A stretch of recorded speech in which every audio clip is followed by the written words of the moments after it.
YouTube Nation, welcome to today's episode of the Sports Room Talk Show here on the Unger to the Max YouTube channel. I am your host, Unger to the Max, and welcome to this year's first installment of NFL video collaborations. Again, I am making it my goal to do a video collaboration for every single game on the Cleveland Browns schedule, but that's for the future. But actually, it's funny enough that I mentioned that because that's the main topic of conversation on today's episode of the Sports Room Talk Show. We're talking NFL schedule release because the NFL schedule just got released yesterday. I made my own mock schedule. My guest, I think I'm pointing the right way, he went ahead and made an article on a website called Believeland LLC Media predicting the record based off of my mock schedule. And then I wrote an article for that same website kind of breaking down why I made the schedule in the fashion that I did. Now, I mentioned that I have a guest on the show. As I said, he is a fellow writer at Believeland Media LLC. He is a fellow schedule enthusiast. He is a fellow sports maniac like I am. Brandon Larador, welcome to the show. How you doing? Thanks for having me, man. I'm so ready for this. Yeah. So you want to tell us a little bit about yourself? Well, of course, my name is Brandon. I have cerebral palsy. I'm wheelchair bound, and I love Cleveland sports. Got it. All right. So, like I said in the intro, we had the schedule come out yesterday, and we'll get to the actual schedule in a minute. But first, I want to go through the mock schedule I created. We can talk about that. I know you made a record prediction based off of it. I did. But still, let me just pull it up here. Go to the Believe One website, articles, the whole 9 yards. Here we go. All right. So here was my mock schedule. All right. So week 1, I had at the Miami Dolphins. Week 2, home against the New York Jets for the home opener. Week 3, home against the New Orleans Saints.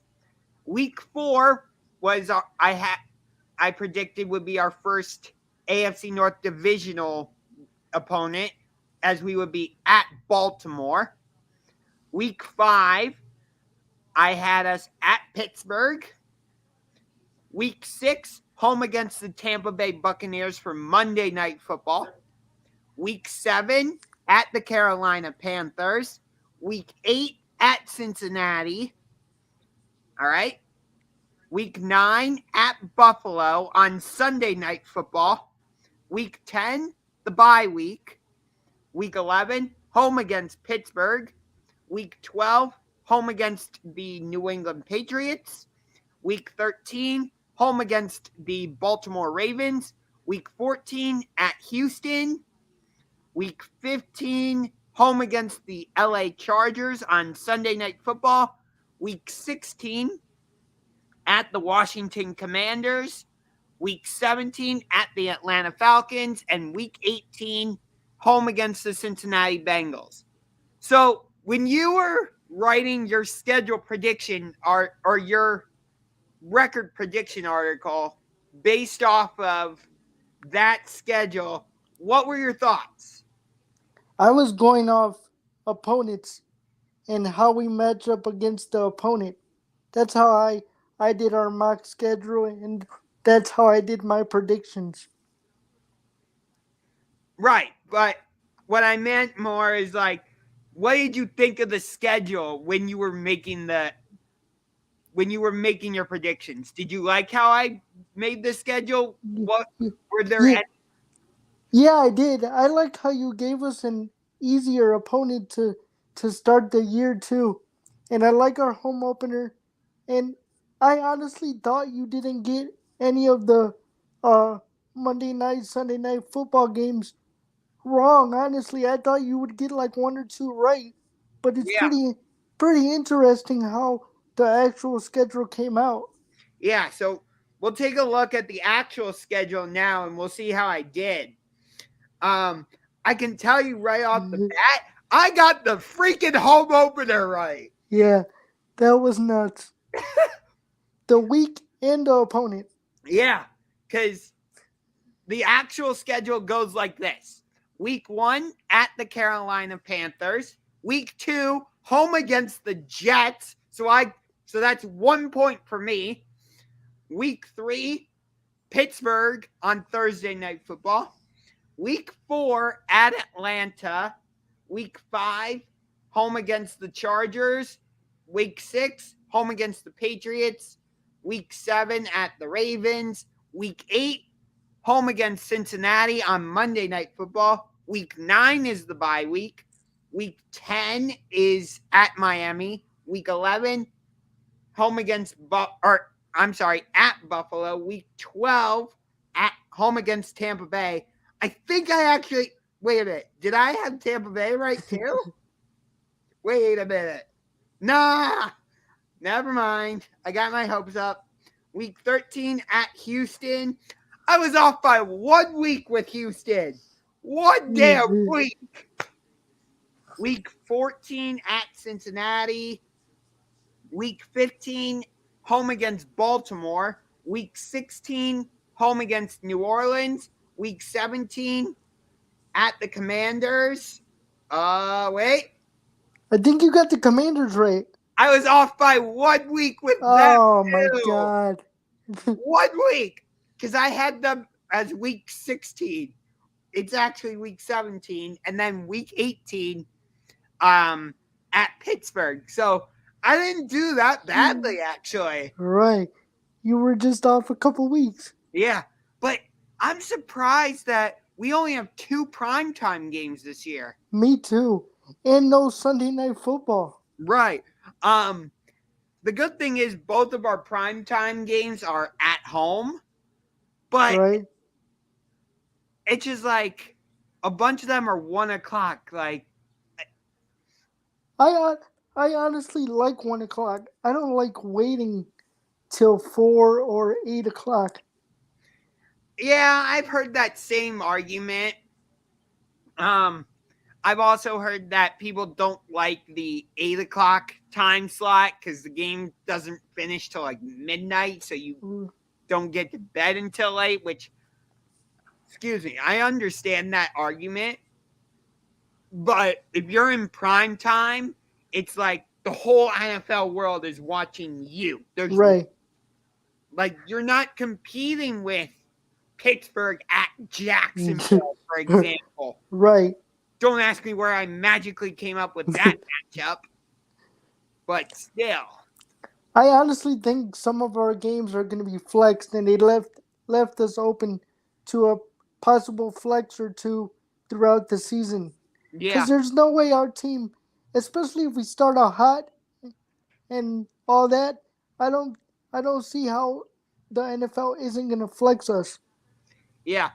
The 2 games I'm really surprised weren't in prime time were the Buffalo game and Tampa Bay.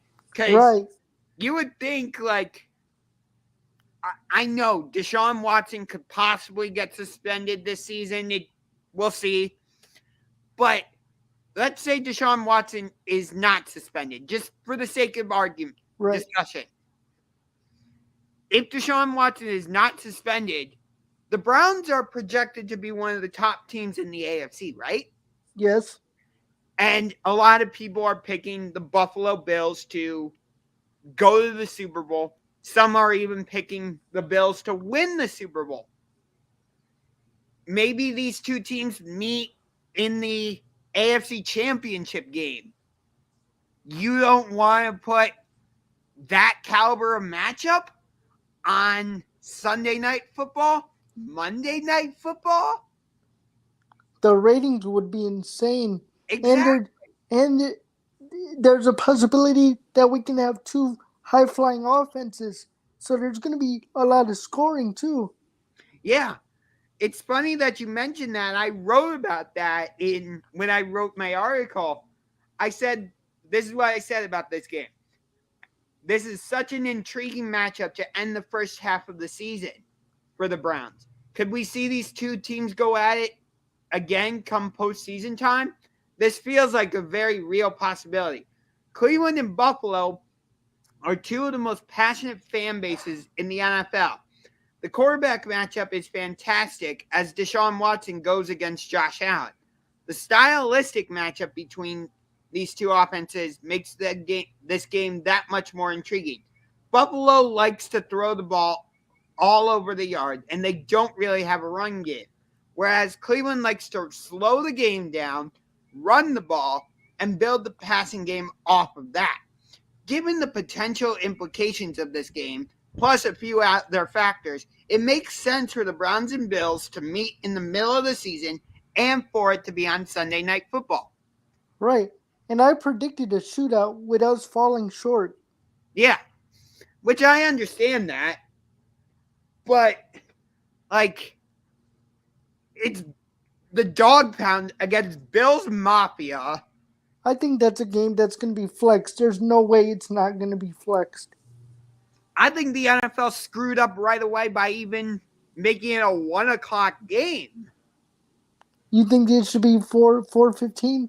A Romo and Nance? At least a Romo and Nance game. Right. So I'll tell you this though. The part of the reason I had us opening at Miami is the NFL has a track record of doing this, where you want to put high profile matchups in the opening week and in the early part of the season. Well, given the craziness of this offseason, two of the bigger moves were Deshaun Watson being traded to the Browns. And Cheetah to the Miami Dolphins. Yeah, Tyreek Hill to the Dolphins, correct. So right off the bat, why not put those two trades right against each other right away? Maybe they don't believe in Tua. Like I don't believe in Tua. Yeah, I'm on the fence with Tua. I see the potential, but at the same time, it's like I haven't seen it fully. Right. If that makes sense. Consistently. Perfect. That's the perfect word. Consistency. Right. Hold on 1 second. I gotta let my dog out. Sorry.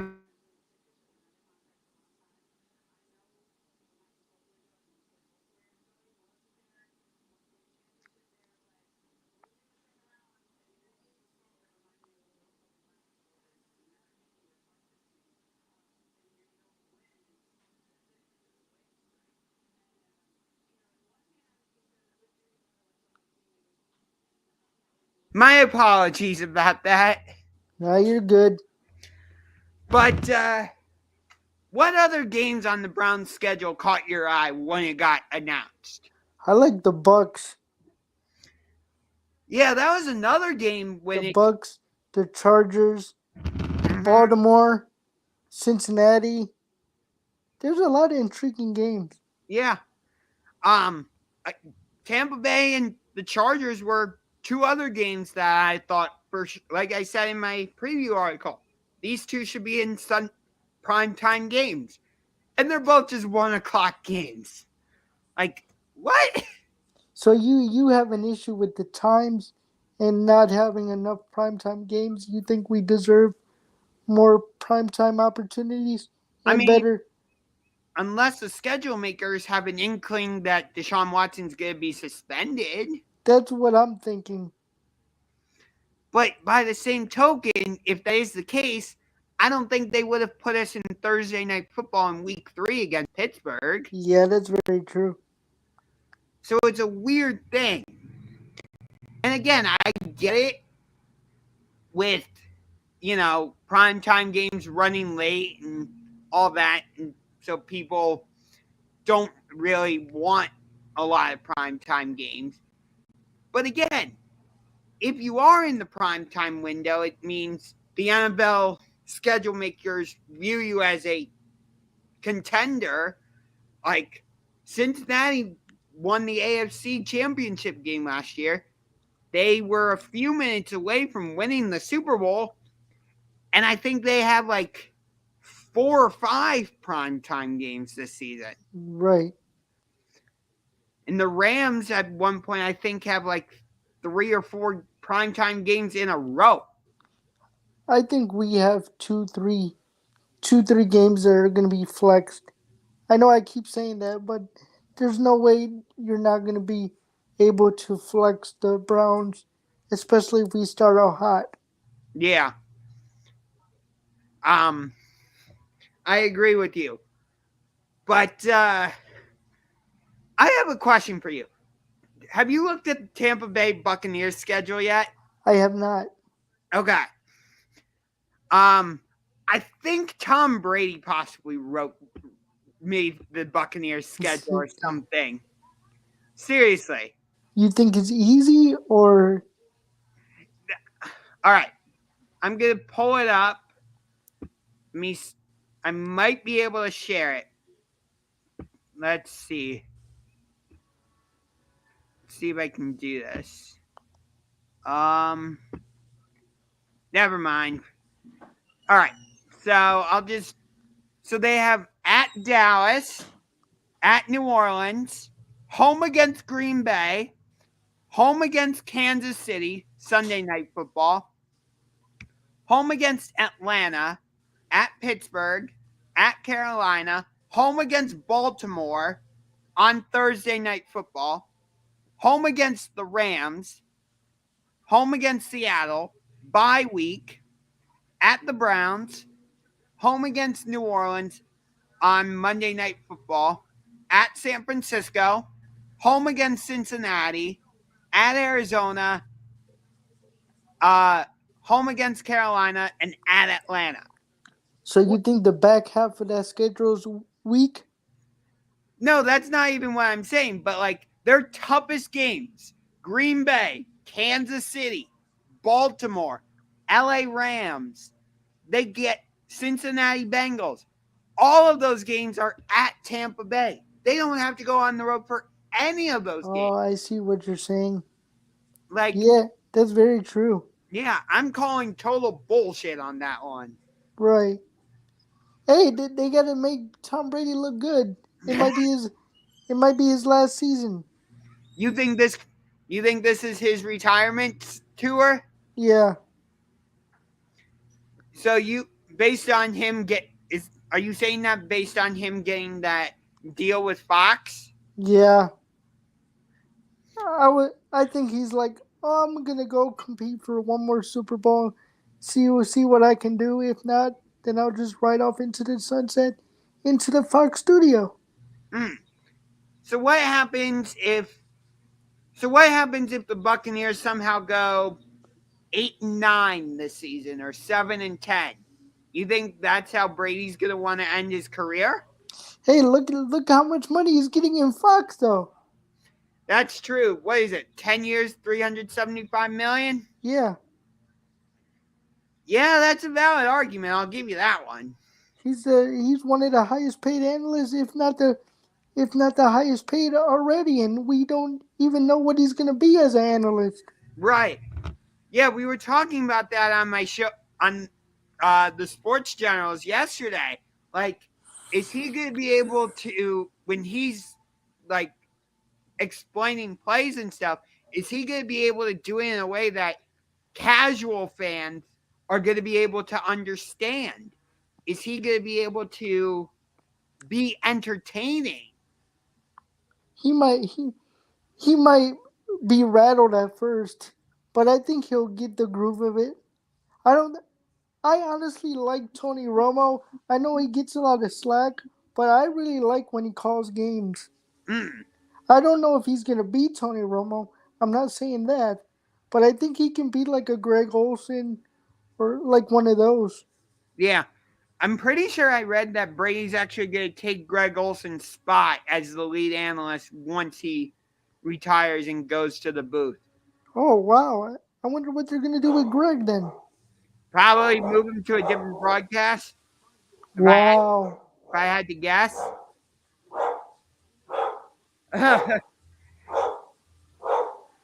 Anyway, so it's so. Oh, both of our dogs are barking at the same time. Right, right. Great. I gotta go let my dog in because she wants to come back in. Okay. Be right back. All right.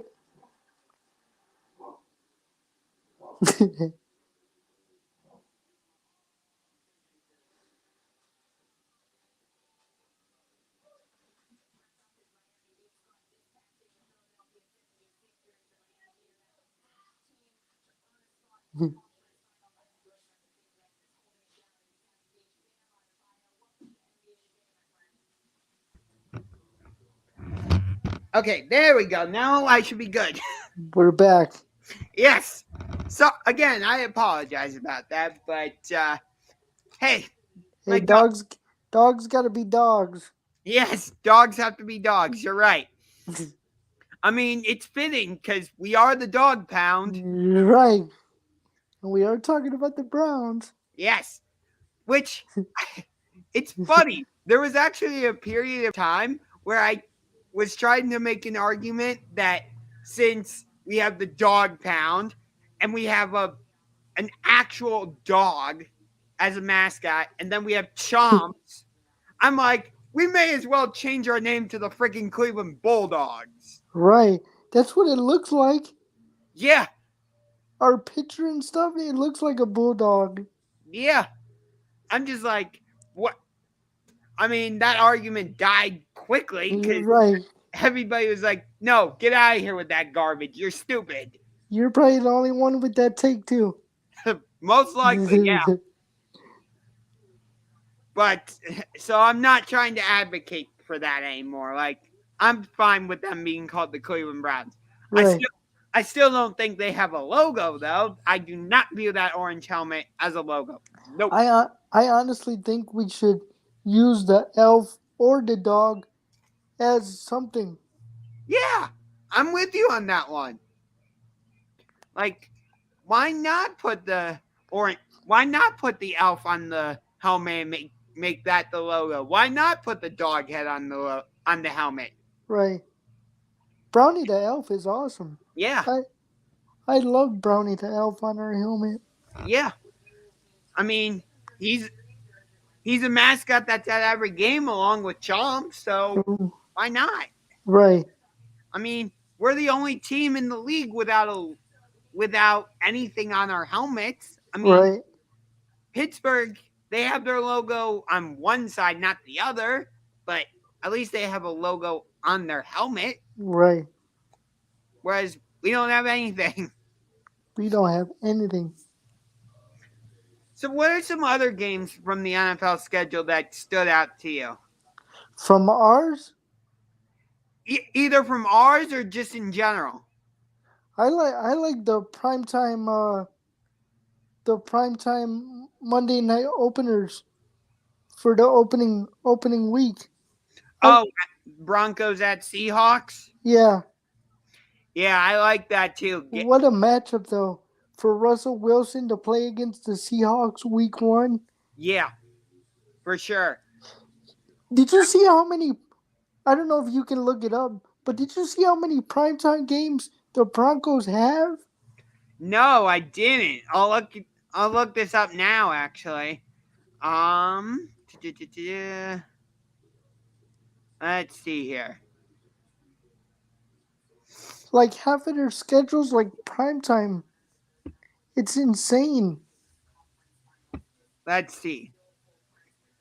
At Seattle, that's Monday Night Football.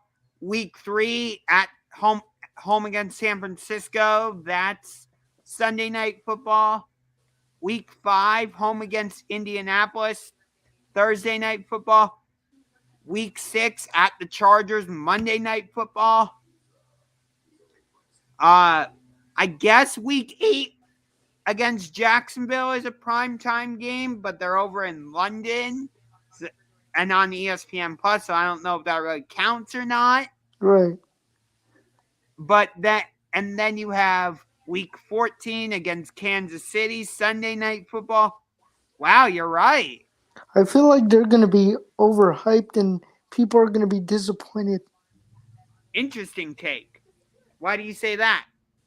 I don't know. I don't know if uh, Russell Wilson is the same player as he was. I I see him slowly declining, even Mm, though he has better weapons and all that around uh, in Denver. But I don't see like the hype around Denver that these schedule makers and all that are seeing. I could be wrong because it's Russell Wilson, and you know he likes to prove people wrong, and then you're like, where the heck does this come from? But I don't see the hype around uh Denver. interesting. So that's interesting that you don't see the hype around Denver. Um, I, wow, I had to process that for a minute. That's a lot of primetime games. You're right, but like the Broncos felt like they were a quarterback away from being a true contender. Like you saw how good their defense was last year, and they have good pieces on offense. Jerry Jeudy, Cortland Sutton. They had Noah Fant, but they traded him to Seattle. Um, Javonte Williams in their backfield. So they have good skill position players, but they didn't have the quarterback to get it to them. Drew Lock wasn't the answer. Teddy Bridgewater, as a lot of people call him, Teddy Checkdown. So you're buying into the hype of Denver. Yeah, Oh, we'll see who's right then. yeah. So wait, so in the AFC West, who are you buying into? Chargers. I think I think the Chargers. I like Justin Herbert and the team they have around Justin Herbert. Okay, so you're buying into the Chargers. What about the Raiders? Now, I like Derek Carr, but and Darren Waller, but I don't know about anybody else. Um, they did trade for Devontae this offseason. Oh yeah, Devontae, I forgot about that. Why did I forget about that? Yeah, that's a big move. I don't know. I have to see. I have to see how it plays out. Okay, and then what about the Kansas City Chiefs? I have a hot take on that. I think they're gonna miss the playoffs. Wait, what? Yeah, I think they're gonna miss the playoffs. You think Patrick Mahomes, Andy Reid, and the Kansas City Chiefs are going to miss the playoffs? Yes.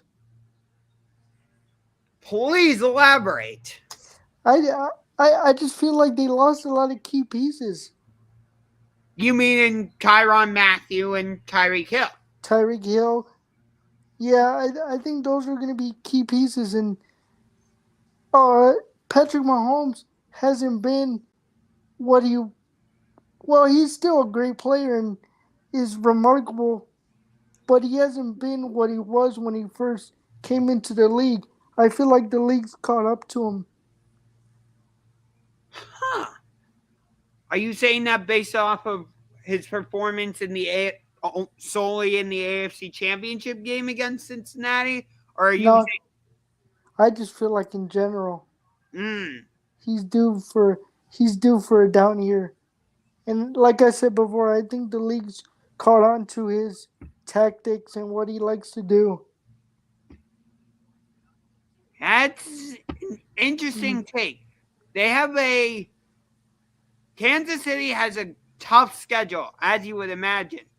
They open at Arizona, then they got their home opener on Thursday night football against the LA Chargers. Then they're at the Indianapolis Colts. And then they're at Tampa Bay for a Super Bowl 55 rematch on Sunday Night Football. Then they come home to play the Las Vegas Raiders on Monday Night Football. Then they're home against Buffalo in a rematch of the AFC Championship game from 2 years ago and the AFC Divisional round from last year. Then they're at San Francisco, bye week, home against the Tennessee Titans on Sunday Night Football, home against the Jacksonville Jaguars, at the LA Chargers, home against the LA Rams, at Cincinnati, at Denver on Sunday Night Football, at Houston, home against Seattle, home against Denver, and then at the Raiders. See, they have a tough schedule. Yeah. Well, that's because the schedule makers think they're going to be one of the, that, despite their losses of Tyreek Hill and Tyrann Mathieu, they're still going to be one of the top teams in the AFC. Yeah, that was one of my hot takes of the offseason so far. That KC's going to miss the playoffs. I got backlash for it. People calling me crazy and all that, but I'm sticking to it. So you've got Kansas City missing the playoffs. Who do you have winning the AFC West then? What are the teams in the AFC West? Chargers, Broncos, Raiders, and of course the Chiefs. I have the Chargers. So you have the Chargers winning the division. Yes. Do you have any other team from the AFC West making the playoffs? The AFC West, the Raiders. So you have Broncos and Chargers and Raiders making the playoffs. Okay. Who are your other AFC playoff teams? I'm assuming you have the Browns in there? Yeah. Okay, so you have Chargers, Raiders, Browns. What about Cincinnati? Do you have them? No, I don't know about them yet, but I feel like they're going to decline. The back half of their schedule is tough. Okay, so you have I don't think they're going to have as good as a year as they did last year. Okay, so you have the Bengals missing the playoffs. What about the Ravens? The Ravens are going to make it. Ravens are going to make it? Yeah. Okay, so you've got Chargers, Raiders, Browns, Ravens. So that leaves two left. So who do you have winning the AFC East? Buffalo? Yes. Okay. And then who's your last playoff team? I'm going to say the Colts. All right. Okay, so your division winners are the Chargers, Colts, Bills, and Browns. Yes. Right? Yes. And then your two wild card teams are the Ravens and the Raiders. Yes. Correct? Yes. Okay. I agree with you about the Bills winning the division. I agree with you about the Colts winning the division.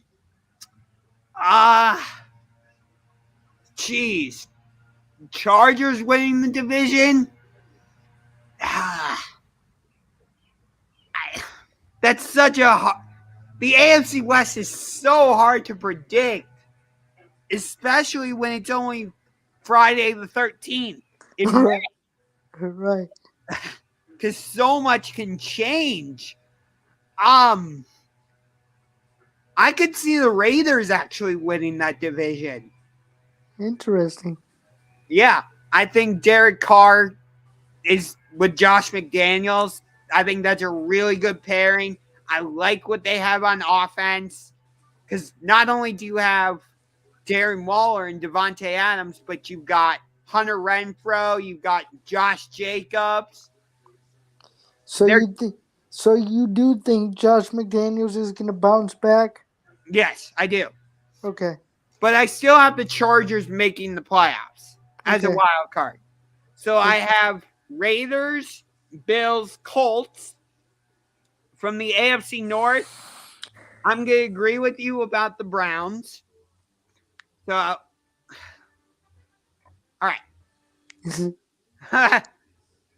Raiders, Bills, Colts, Browns. So those are my 4 division winners. Then I need 3 wild card teams. I'm going to go with the Chargers, Bengals, and who's my last one? God, the AFC is so loaded. It's so hard to pick someone. For that last wild card, I'm thinking about going with Tua, but I'm not. Wow. I'm not sure. You said at the beginning of the show you don't know about him. Right. That's a lot of faith. That's why I said I'm thinking about going with Tua. I didn't for sure say I'm going with Tua. But the Patriots just made the playoffs last year. Tennessee's going to be hanging around, but I don't know what to make of them offensively without A.J. Brown. I like their defense, though, but I can't leave Denver out. I can't do it. So I'm going to agree with you. I think Kansas City misses the playoffs. Oh, see, I got you to turn it around. Ay, ay, ay. After you called me crazy. Hey, we're both crazy, dude. Right. I mean, people are going to come on and watch this afterwards. They're going to hear both of us say Kansas City is going to miss the playoffs. And they're going to look at us and be like, what the fuck are you talking about? Right. But think about it. The AFC West is death row. Right. All 4 teams are going to beat each other up in that division. It's going to be nuts.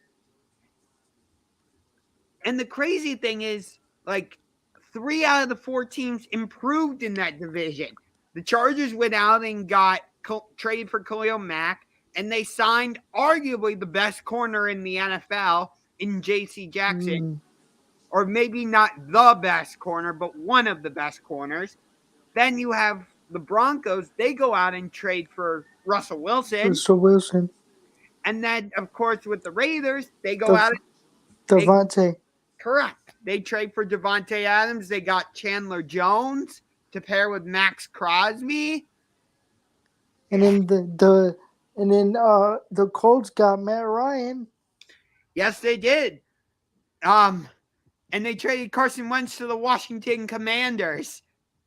Right. You know what's crazy, actually, is that Carson Wentz has to play both the Colts and the Eagles this season on the road. Now, do you think he's going to be healthy? Playing on that field in Washington? No. I think he'll be injured by then.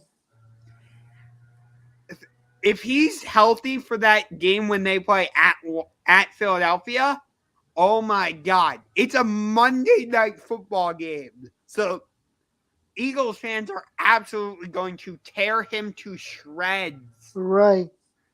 Oh my God. I will, I'll be watching. Yeah. And the crazy thing is, I was high on Carson Wentz when he came out of college. I wanted him drafted by us. I was pounding the table for Carson Wentz. And look at the injuries, and then now he's like a shell of himself. Yeah, you're right.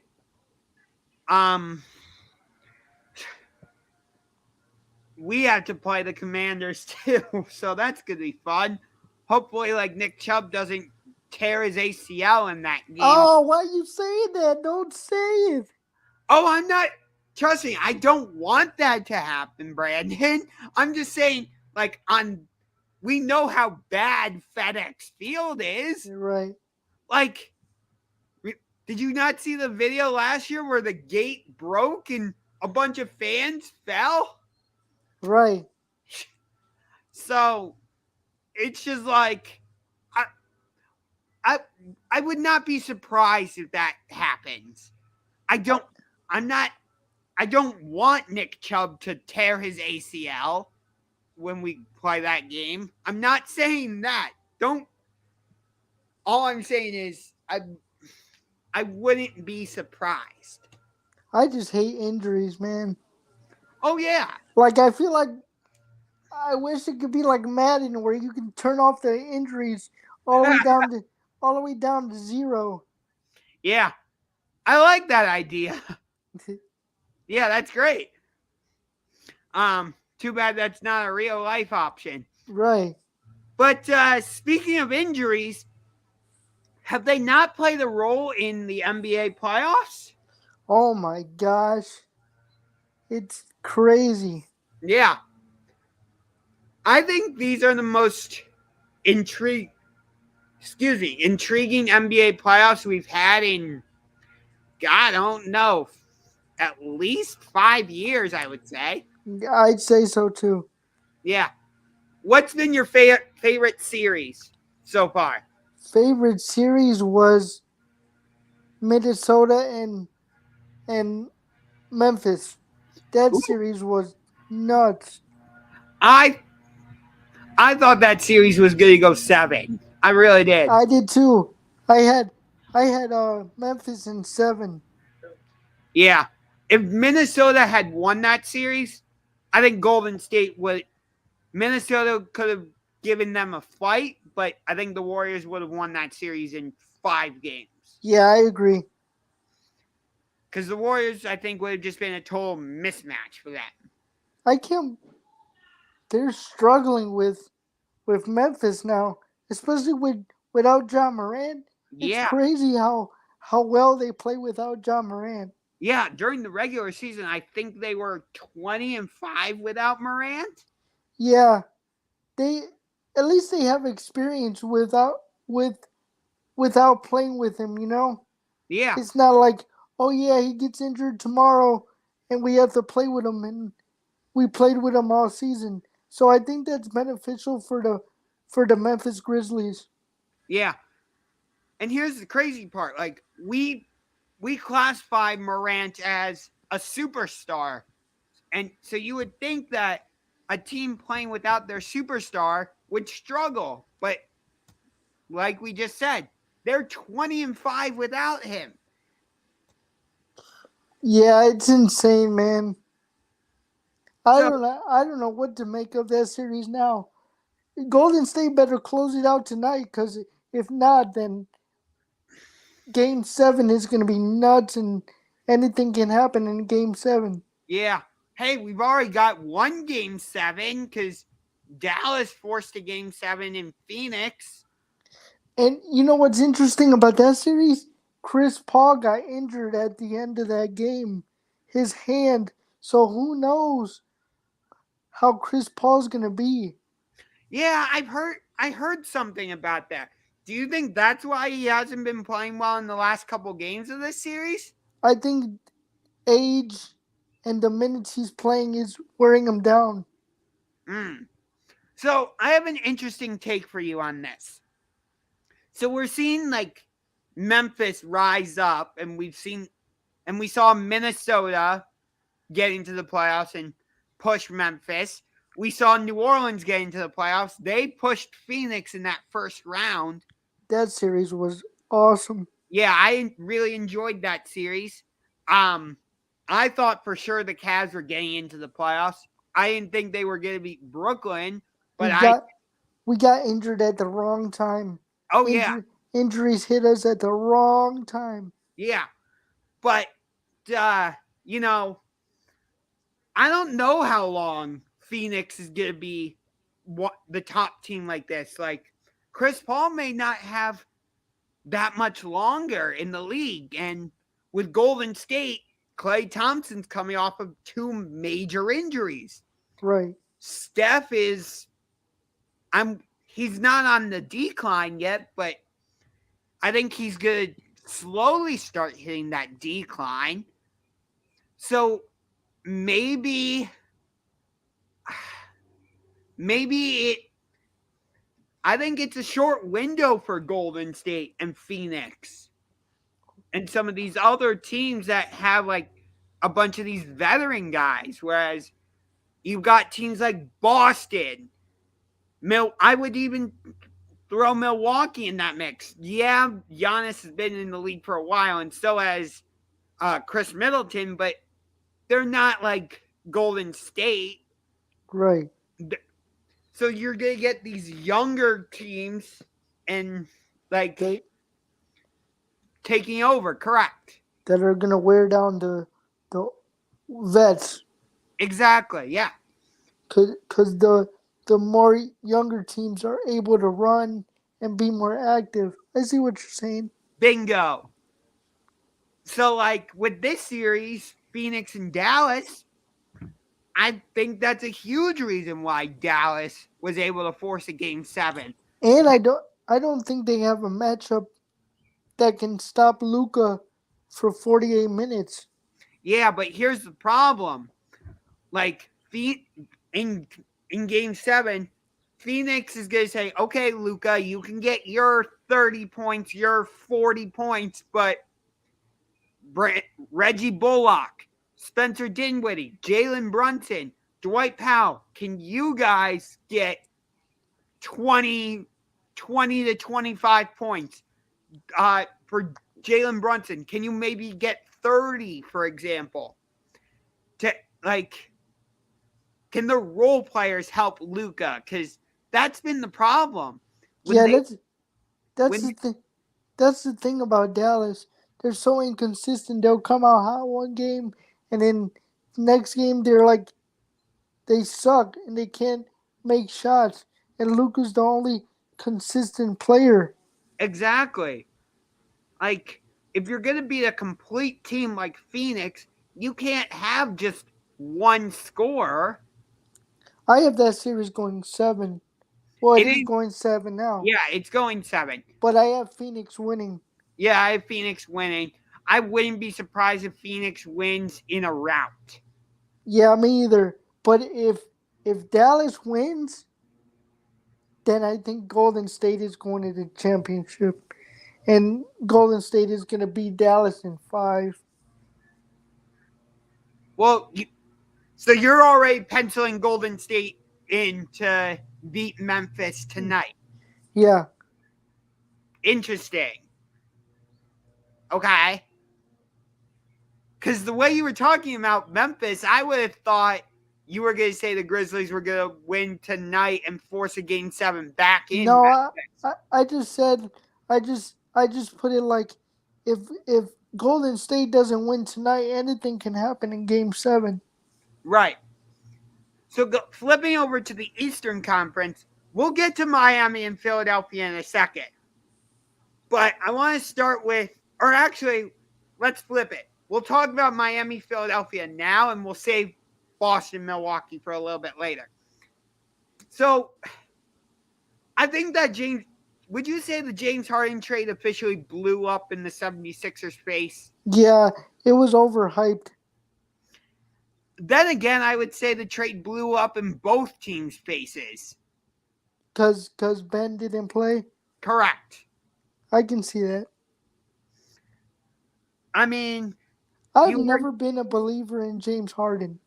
That's just really? my opinion. Even I if he gets his teams to the playoffs, he doesn't show up. Yeah. I mean, like 2018 Western Conference Finals. You're the number 1 seed. And in game 7, you don't show up. Right. Or when in a different game when he was with the Rockets, he's going against the San Antonio Spurs and he lays a complete dud. Right. He's too inconsistent. He'll go Yeah. off. He'll go off. He'll go off a game and then not show up the next game. That's why when he went off, that one game for Philly, I'm like, he's not gonna do that the next game. And look what happened. He only scored 11. 11. I think I think I heard the stat correctly. In the second half of the game last night, he only took 2 shots. Two shots. How are you a leader of the team and a key piece of the team and only take 2 shots? I mean, let's think about this for a second. You're in a wheelchair, but you could still put up more than 2 shots, right? Right. Even if they don't get near the basket, I'll still put up 2 shots. Yeah. I'm not an NBA player by any means, but guess what? I can put up more than 2 shots. Right, even if you don't make them. Exactly. Like, are Well, you kidding? Like, you're kidding me. Like, you saw how Miami was just scoring at will. You're James Harden. You're supposed to be the superstar that got Joel Embiid over the hump. right. And you only take 2 shots? 2 shots. Unacceptable. Yeah. But you Embiid, know who's gonna Embiid got worn down. Yeah. Do you think it? I mean, people are trying to give the explanation. Oh, he had a broken face. He had a concussion. He had a thumb injury. Do you think it was that, or do you think it was the fact that he didn't win MVP and the fact that maybe he let that bother him? I just think he got worn down physically and mentally with carrying the team. You see how much they rode Joel Embiid? They played him a lot.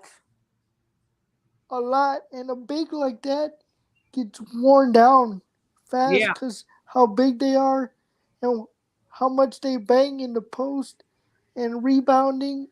And look at Jokic. He got worn down. Do you think it was the right call for him to win MVP? I think Joel should have won it, but that's just my opinion. I agree with you. I think Joel Embiid should have won MVP. But so it sounds like, correct me if I'm wrong, but it sounds like you think it was a little bit of both. You think it was his injuries, and you also think it was him not winning the MVP and that lingering on his mind. Do I have that correct? Yes. And then not having consistency from the so-called superstar in James Harden. Yeah. Think about this for a second. Philadelphia had Jimmy Butler on their team, and they were a Kawhi Leonard crazy shot away from possibly getting to the Eastern Conference Finals. That was nuts. What did you see what Jimmy said last night? He said, I wish I was in Philadelphia still. I love you, Joel. Right. It's like you just read my mind. Because that's exactly what I was getting at. Like, he was saying, like, post-game or something, like, you chose Tobias Harris over me. Right. Like, he took the whole thing personally. Right.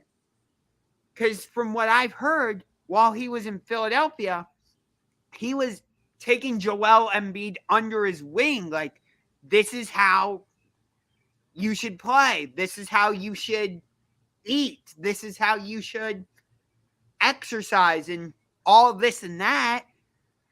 And it's like, for some reason, the 76ers didn't like that or something. They moved heaven for James Harden, and look what he gave him. 11 points. Right. And again, 2 shots in the second half. 2 shots. Both of us combined could have put up at least 2 shots. Right. And the thing is, they have to run it back. Who's going to want to take James Harden now? As a Cavs fan, I don't want him. I don't want him either. I never liked him. Yeah. You know, we'll get to Celtics Bucks in a minute. But just to jump on the Cavs super quick, I view Colin Sexton as our version of James Harden. Because if you watched our offense before Sexton got injured, I'm just like, okay, Sexton's just standing there and dribbling, and the other guys are just standing there. They're not moving. You don't see Jared Allen posting up going, give me the ball, give me the ball, give me the ball. You didn't see Isaac Okoro trying to make a cut to the basket to get a layup. You didn't see, at least I didn't see on a consistent basis, like Jared Allen, setting a pick and roll. Whereas when Darius Garland moved to the point guard, you did see Jared Allen like posting up saying, give me the ball, give me the ball.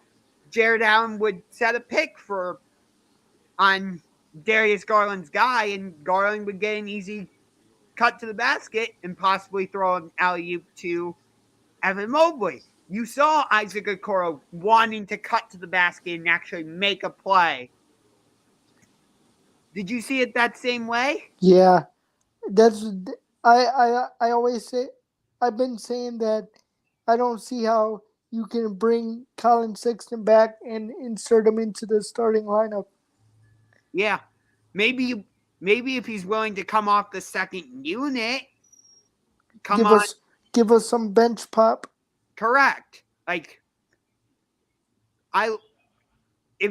ideally, this would be my dream starting lineup. And you're going to notice I insert a certain player that we would have to trade for. All right? So at point guard, you've got Darius Garland.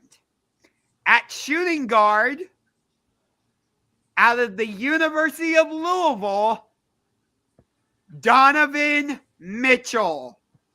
Nice. At small forward, I'm going to go with, I like Okoro, but I'm going to go with Karis LeVert. You think we keep him then? Yeah, I think we keep LeVert. Okay. At power forward, I've got Evan Mobley.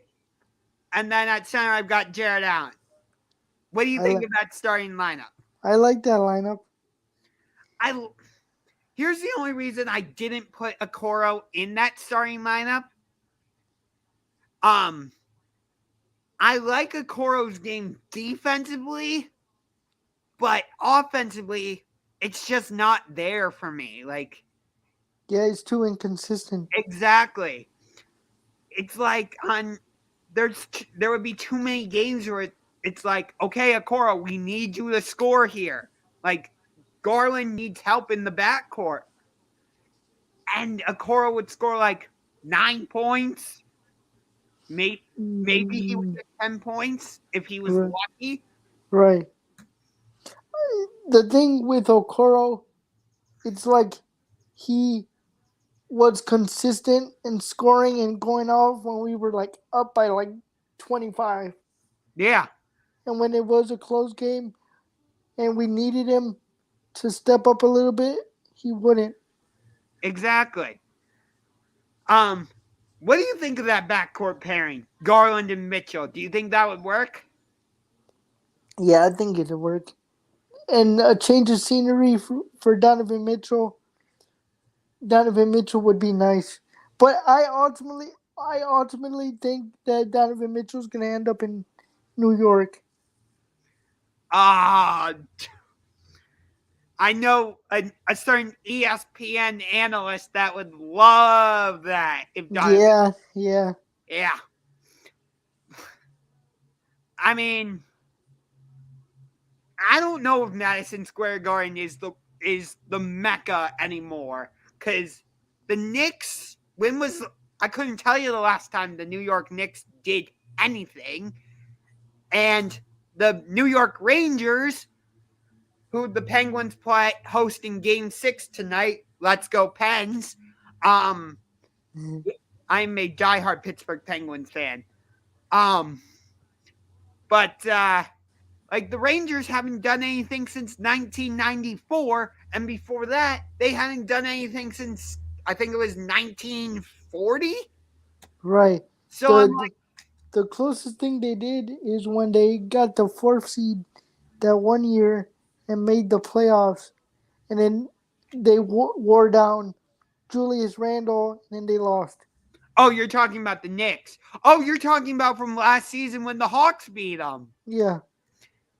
Yeah, exactly. Like, the Knicks got the 4 seed. Great. Did you do anything with it? No. And the only reason I think the Knicks got that number 4 seed is because the rest of the Eastern Conference was garbage. Right. Like, you saw this year, the Eastern Conference was like, yeah, hi, we're a better conference now. And look where the Knicks ended up. Exactly. Out the playoffs. Exactly. So, I don't know. it's that's an interesting thought. Like, is Madison Square Garden? It's always going to have that nickname of the world's most famous arena. You obviously can't take that away, but Right. is it still the Mecca? Like, you don't like Kevin Durant and Kyrie Irving. They had the opportunity to go play at MSG with the Knicks. They said, "Nope, let's go to Brooklyn instead." I think it's about ownership. Dolan, Yeah. yeah, I agree. But getting back to the playoffs, this Bucks Celtics series has been Oh my God. fantastic. It, I agree with you that Memphis or Minnesota Golden, sorry, Minnesota Memphis was the best first round series. But for me, up to this point, Milwaukee Boston has been the best series of the playoffs by at least that large of a margin. I agree. I agree. And my uncle's a Celtics fan, so he's been going insane every game, Yeah. yelling at the TV, pissed off, screaming, happy. His emotions are all over the place. That sounds like me when I'm watching the Penguins in this first round series against the New York Rangers. I'm basically doing the same thing. Like, no, Sid, why did you shoot the puck there? Like, Malkin, just make the pass. It's simple. You're right. Or it's like, oh my God, why did you shoot why didn't you shoot a slap shot there? You had a wide open net. Right. So I get exactly what your uncle's going through. Yeah, I think he's gonna go bonkers tonight. Yeah. I cannot wait for this game 6 tonight. I think it's going 7. You think Boston's going to be able to recover mentally from blowing that 14-point lead and go into Milwaukee and win it? They're not gonna win the series, but I think it's going 7. I have the Bucks. I have the Bucks. So you have the Bucks winning in Boston again. Yeah. Ooh, I like that. Now, I have to agree with you. I have to agree but disagree. I agree with you that Milwaukee's winning the series. But you think they're winning tonight? Correct. I think they close it out tonight in Milwaukee. I just think, I know momentum, you can't really carry momentum over as much in the NBA because you seem to, like, there's 2 to 3 days in between games in a series, which I think is stupid. It should be every other day, like how it is in the Stanley Cup playoffs. But either way, I don't think Boston has gotten over blowing a 14-point lead or however big it was in Game 5. See, I see it different. I think Giannis is wearing down a little bit. I think having Middleton is catching up. Having the series without Middleton, this whole series, is catching up to Giannis. Interesting. I see what you're saying. It's interesting that you say that, and I'll tell you why. Up until Giannis had that amazing Game 6 in the finals last year, when he scored what, like 50 or something? Yeah. I actually had Chris Middleton as winning the MVP. Yes. So did I. Really? I thought I was like on my own on that one. No. I said Middleton was the MVP of that series, and they wouldn't have won without Middleton. Yeah, because think about it. Like, who's the one usually hitting the big shots for Milwaukee? Is it Giannis? No, it's Middleton. Right. At least, finally, somebody agrees with me. I was getting called crazy for saying Middleton is valuable and the reason they won the championship. Yeah, I'll say. Here's how I'll say it. Giannis is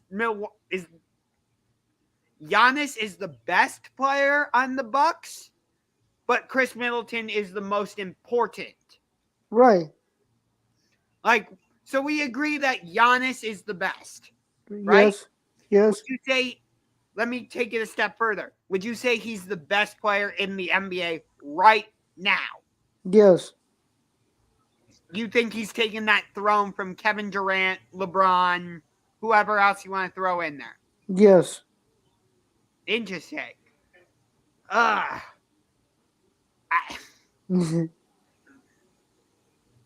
I, if Giannis wins another finals and gets finals MVP, I think that's what will do it for me. I still have Durant as the best, but the gap between him and Giannis is like this, like not very much at all. Even with what he did in the first round, they didn't win a game. Yeah, I know. That certainly hurt Durant. Like before that, I would say the margin was still like that. So still not that big, but after Durant got swept, it definitely closed to, like I said, around here. So like it's basically 1A, 1B for me. I can see how you say that. Yeah.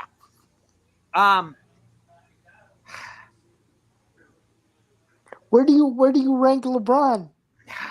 Oh, the ultimate question. I just think it was a bad year for LA in general. I don't think LeBron is declining or anything. I just feel like it was a bad year completely for LA all the way around. Okay, And so they can't do nothing to the roster because of right. the contract. So LeBron is stuck. So using that logic, where do you have LeBron in terms of like best player in the NBA? Do you have him number 3? Do you have him number 2? Do you have him number 4? Do you have him number 5? Do you have Player wise, I have him 2. Okay, and you have Giannis 1. 1. You have LeBron 2. Who's number 3 for you? Luka. Ooh, interesting. This is spicy. I like it. So you've got Giannis, LeBron, Luka. Who's number 4? I'm gonna say Ja. Ja. Who's number 5? And then I'll say Durant just to give him a little bit of respect. Okay. I'll say Durant. So you don't even have the back-to-back MVP, Nikola Jokic, in your top 5. No Steph. That's just based off skills and how I see the players and the impact. I know Jokic has had a massive impact, but he hasn't won like impressively to me. And what about Steph? Steph, I don't know where I'd put Steph. I feel like that team in general is just good. So it's hard to rank their players. But I'll say this. Draymond Green is the most valuable to that team. I don't think they win as often if they didn't have Draymond. I agree with you. I think I think I heard this correctly that at one point the 76ers were trying to pull off, when Ben Simmons was still there, the 76ers were trying to pull off a Ben Simmons for Draymond Green trade. That would be nuts. I mean, could you imagine if Golden State were stupid enough to pull off that trade? I couldn't imagine Draymond with anyone else. No. Do you view him as a Hall of Famer? I do. First ballot? Yeah. Wow. Yeah. You think? Huh. He might not put up a lot of points, but he impacts the game so much. even though he pisses people off and players off and gets in their head, he's so impactful. Wow. I agree with you. I think that Draymond is a Hall of Famer. First ballot, no. I I think for first ballot, the championships and having three championships on his resume, that's gonna enhance his case, but overall, he just hasn't put up the type of points and other stats that you need to be a first ballot Hall of Famer. So maybe he gets in like third or fourth ballot, which isn't a bad thing because you're still a Hall of Famer either way. Right. Oh, man. And let me just say this, though. I'm not trying to diminish what Draymond means to the Warriors because I agree with you. I think he's more valuable defensively than he is offensively Easily. For the Warriors. Easily. Because, he's the one that, if you watch, he's the one that's saying, switch. Or, you may see him calling out, pick. And, that'll get Steph or Clay, whoever, to try and fight over the screen. But, so I appreciate that about Draymond. I just don't think he's put up the type of numbers, statistics-wise, to be a first ballot Hall of Famer. Hence why I say third ballot, fourth ballot. I just think even without the numbers, I think Draymond makes it on the type of player he is.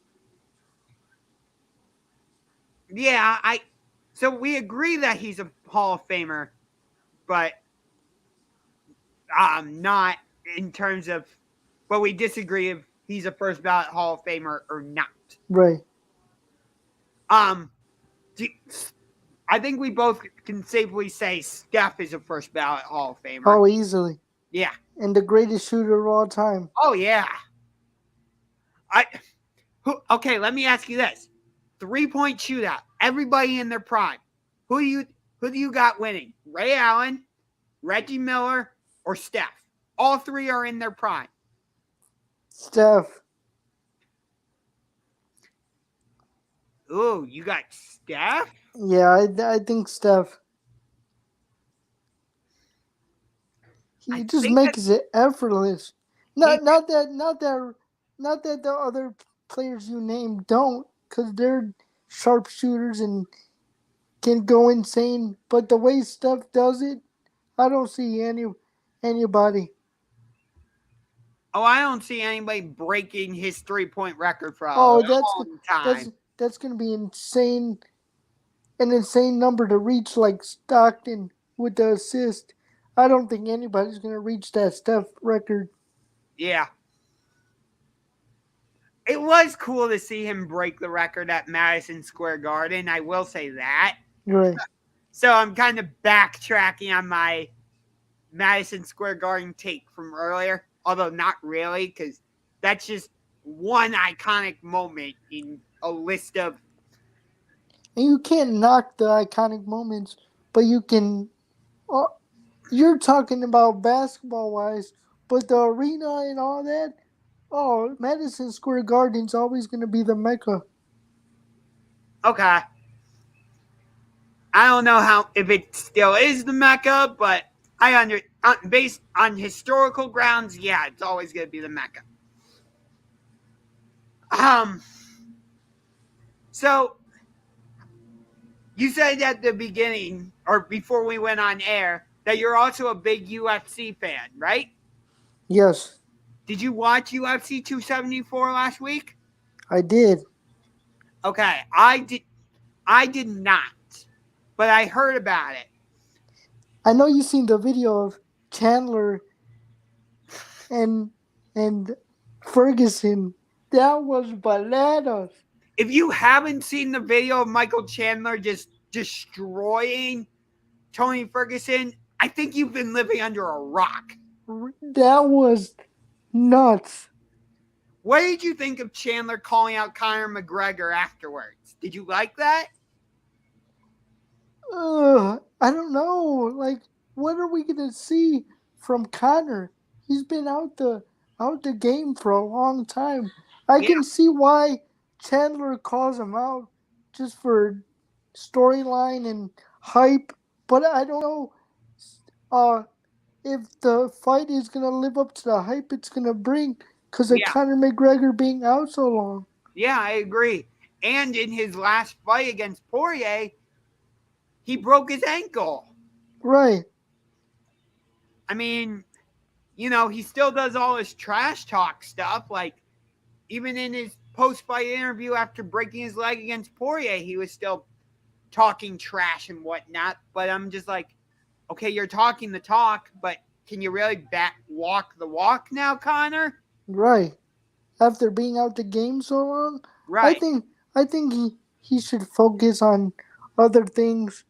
The figure Conor McGregor is and the shit talker Conor McGregor is always gonna be there. But fighting wise, I don't know if we can say he's gonna be the Conor McGregor we love and known. Yeah. First ballot UFC Hall of Famer. Yeah, I have an issue with the UFC Hall of Fame because they just announced that Khabib, Cormier, and I forget the fight that they're inducting. Oh, I think it was Cub Swanson and Dooho Choi. That fight.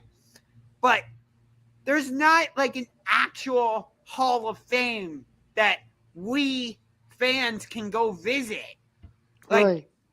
there's the Pro Football Hall of Fame and Museum that we can go visit and The actually basketball. right, and the Baseball Hall of Fame. There's a Hockey Hall of Fame. Like, I want, as a UFC fan, I want to be able to go and actually like see see the Hall of Fame and see Cormier's statue or whatever he gets. Right.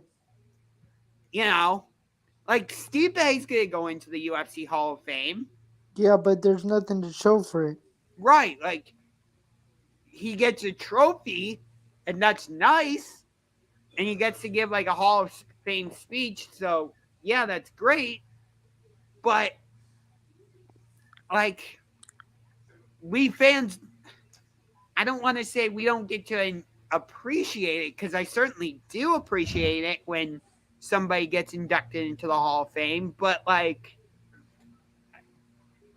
I don't know how else to say it other than we don't get to fully appreciate it. Right. You want to see like a physical and be able to take pictures and see it up close in person. Right.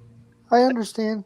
Yeah, like a museum or like something. Like, yeah, Yeah, I agree.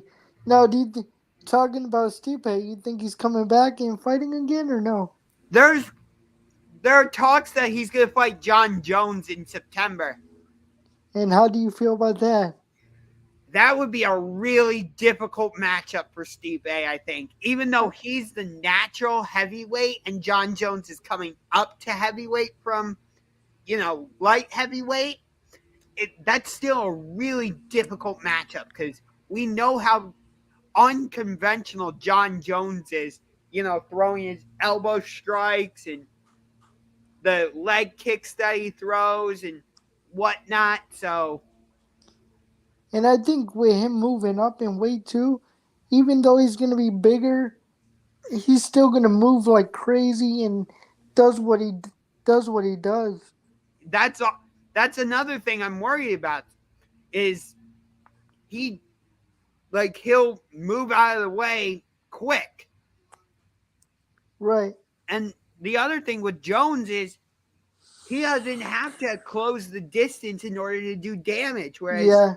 if you watch a lot of Stipe's fights, when he throws those punches, he's not going full extension.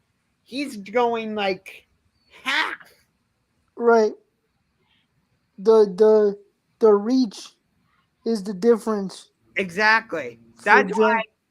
even though I'm as big of a Stipe fan as anyone, I'm not sure he would be able to beat Jones. So you think you don't like that fight? Oh, I think it would be a fantastic fight for sure. I would love to watch it. I'm just saying, I don't know if Stipe could win that fight. Right. I think it would be a fantastic matchup, though. I would watch it for sure. Yeah, me too. I try to watch every pay per view. I, I'm, I'm not like that. I, I don't watch every pay per view. Like, Well, the big names, I try to watch them all. yeah, like I watched UFC 273 Volkanovski against Korean Zombie. Um, but I watched that. Sorry, the lawn people are here, so No, you're fine. hopefully you can still hear me. All right. Yeah, I can hear you. Um, the only reason I watched Volkanovski Korean Zombie is because I went to a movie theater to watch it with my buddies. Oh, that had to be interesting. Yeah. Otherwise, I would have skipped that pay per view because I. Here's my thing. Whenever I buy a pay per view, I never do it just to watch the main event. I always I always buy the pay per view with the intention. Uh, hold on, I'm gonna move inside so I can. Give me a sec. Okay.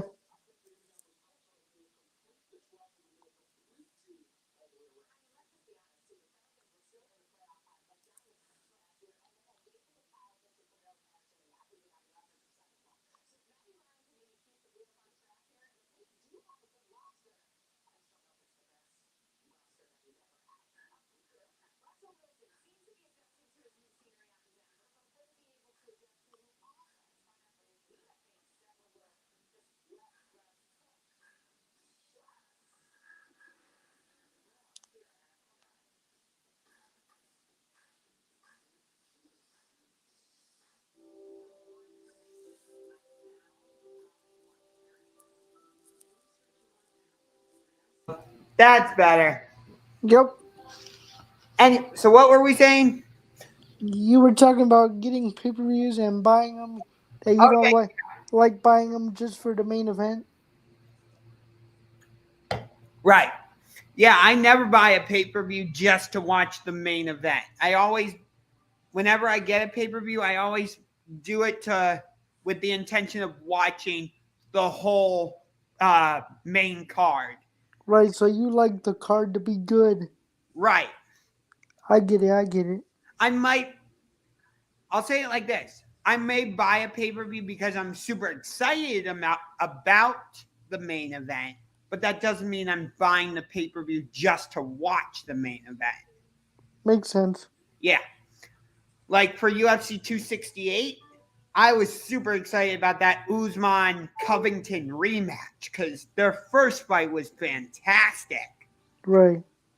But I was also excited about the co-main event of Rose Namajunas against Zhang Weili in their rematch, and then Justin Gaethje against Michael Chandler. I'm like, that's gonna be a fantastic fight. Right. I'm like that too. Getting back to 274, though, I don't think Gaethje is ever getting a title shot again. He came out so reckless. He came out so reckless against Oliveira. Yeah. He Uh, had Oliveira hurt and bleeding and all that, but I feel like he wasn't disciplined, and that hurt him. And Oliveira does what he does and choked him out. what did you think of that whole thing with Oliveira missing weight and being stripped of the belt? I don't know how to feel. I feel like that was a scale thing, but who knows? Ah, so So you're one. I've heard the same thing that like something was off with the scales and whatnot. So you're buying into that conspiracy or whatever you want to call it. Right. So you, in your mind, he's still champ. Yeah. Who Yeah, does he? Who does Gaethje fight now? I don't know. I mean, he's not going to get another title shot as, as long as Oliveira's champ. Right. And I think even if somebody else gets the belt, I don't think Gaethje's getting another title shot. And Regardless, who does Oliveira fight now? I'm thinking they're going to do Makhachev, maybe Dariush. Yeah. That would be an interesting matchup. Oliveira against Dariush. It would be his submission offense is bananas. Oliveira's. Oh yeah. Obviously, Khabib isn't going to come out of retirement. We know that. But hypothetically, let's say Khabib were to come out of retirement and say, I'm going to challenge Charles Oliveira. Who do you think would win? Oh my God. Right now. I'd have to say Khabib. Yeah, I'd have to say Khabib also. You know why? Because of this. Boom. The eagle punch. Right. That is one of the most unconventional punches I've ever seen. Like, most of the time, when you punch, you go like that. When he throws that one, it goes up like that. Right. And it's just like, are you kidding me? Yeah, Khabib is one of my favorites of all time. Yeah. A lot of people don't like his style because all he does is choke you out and wrestle you, but I like him. I mean, if that method didn't work, he wouldn't be 29-0. Right. It did catch me off guard when I think it was after the Gaethje fight that he announced his retirement. Yeah. I was sad. But like I don't see him coming out of retirement either. Because when Khabib says something, he means it. And he's all about loyalty and keeping his word. Yeah. That's why I said hypothetically if Khabib were to come out of retirement. Most likely, you're right. He's not actually coming out of retirement. So who do you think's next for Usman? Is it a rematch with Edwards? That feels most likely. Who else could it be? I don't know. Covington, I don't think is getting a third fight. Masvidal certainly isn't getting a third fight. Right. That's it. Yeah. Chimaev, I don't think is ready to get a title shot despite beating Gilbert Burns at 273. Right. Yeah. I don't know. It's going to be interesting. I know Usman and Adesanya said they would never fight each other, but oh my God. I love Izzy. If we ever got that matchup, Usman against Izzy, oh my God, that would be amazing. I love Izzy. How do you feel about him fighting Cannonier at 276? That's going to be a good fight. Yeah. I know he's the middleweight champion. So it makes sense that him and Cannonier are the main event for UFC 276 because middleweight is, the higher weight class. But come on. In the co-main event, you have Volkanovski against Holloway 3.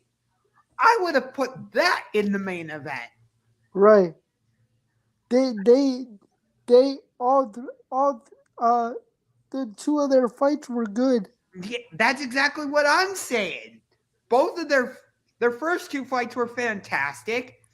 There were people arguing that Holloway should have won that second fight. Right.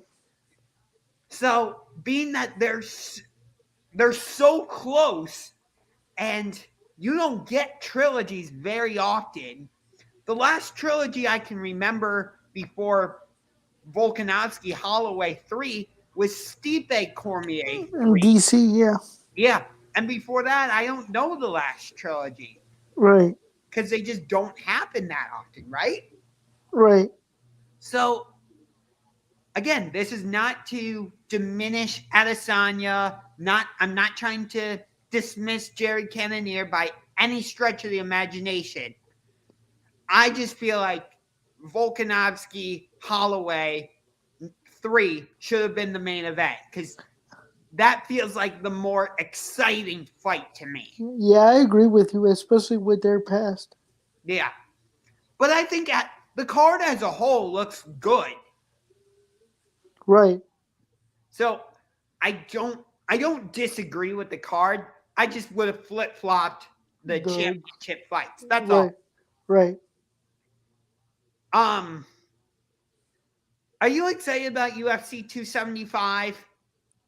Teixeira. It's Teixeira against Yuri Prochazka. I'm not sure how you say it. I like Teixeira. I've never seen Prochazka fight. And then I think the co-main event, Valentina Shevchenko is defending her belt against somebody. I think Shevchenko wins that fight, no problem. Right. Oh, wow. I'm seeing breaking news from Jordan Schultz. Jarvis Landry is signing with the New Orleans Saints. Oh, that's not surprising at all. Wait a minute. So that means when we host the Saints in Week 16, it's going to be a revenge game for Jarvis. Oh, we'll see how he does in New Orleans. Yep, I just got it on my TV. Adam Schefter's talking about it now. Yeah. I wonder what they gave him money-wise. I'm wondering that same thing. Interesting. He didn't want... He's going to have Jameis throwing the ball to him. What do you think about that? You like that? My take on Jameis is so inconsistent because I like him some, but I don't like him at the same time. Like, he's too up and down. Yeah. Wow. That's going to be an interesting wide receiver duo. Him and Michael Thomas. And Olave. That's right. That's going to be an exciting offense for the Saints, actually, because they've got Michael Thomas. Now they have Jarvis Landry. They've got Kamara. They have Olave, and they have Jameis Winston. Interesting. Man, I wish he would have finished his career here. I wanted him to stay here. I always thought the longer it went on, the more likely it was that he comes back, but not the case now. No, I think we do get Clowney though. I've heard that we're going to sign both Clowney and Ndamukong Suh. Sue would be nuts. That would make for a very scary threesome if you have... Oh, wait, maybe I shouldn't have used that word. Oh, well, I already said it. Can't take it back. Right. But Myles Garrett, Ndamukong Suh, and Jadeveon Clowney. And Perion Winfrey. I don't know if he's going to start or not, but I like his style to fit with Myles and Clowney. Yeah. I like that trio, but I'm not sold on Joe Woods as defensive coordinator. Oh, wow, that's interesting. I'm not. Too many times I would see like wide receivers and quarterbacks I would see quarterbacks and wide receivers just go, hey, wide receiver, you're wide open. Bing. Hey, wide receiver, you're wide open. Bing. And I'm just like, are we not going to cover these guys? Wow, that's interesting. Because he came into his own late, middle to late in the season. So, but the first 4 games, I was like, this dude need to be fired. But I gave it some patience and time, and now look, I I think mean, he's gonna be better now. I mean, I'll give him some benefit of the doubt. This past season, we had a lot of new players that we had to incorporate, but like too many times throughout his tenure here, I would see our defense just not be in the right position, and we would get burned for a big play that potentially lost us the game. I understand. I mean, people may push back on me and say, but the Browns had that 9-sack game against the Chicago Bears. That's the Bears. Guess what? It was Justin Fields' first career start, and who was the head coach of the Bears? Matt fucking Nagy. Right. So big deal. Yeah, I agree. Like, you can't really go off of anything on that. Right. So I think that's good. Just about wrap things up. We've been going for just about almost over an hour and a half, I think it is. Yeah, I had fun. It was fun. Yeah. We hit a lot of topics. Yeah. I think let's definitely continue to do this. Maybe during the Browns season, we'll do some type of weekly recap show or something. Okay, that sounds good. All right. Well, it was good to have you on the Sports Room Talk Show. Always great talking with you individually and in the Believeland Media LLC group chat that we have. No doubt, man. Thanks for having me. Yep. We have a lot of characters in that chat. Yeah, we do. All right. Well, thanks again for coming on the show. Really appreciate it. No problem, man. And for all of you and Max Nation, I will see you on the next episode.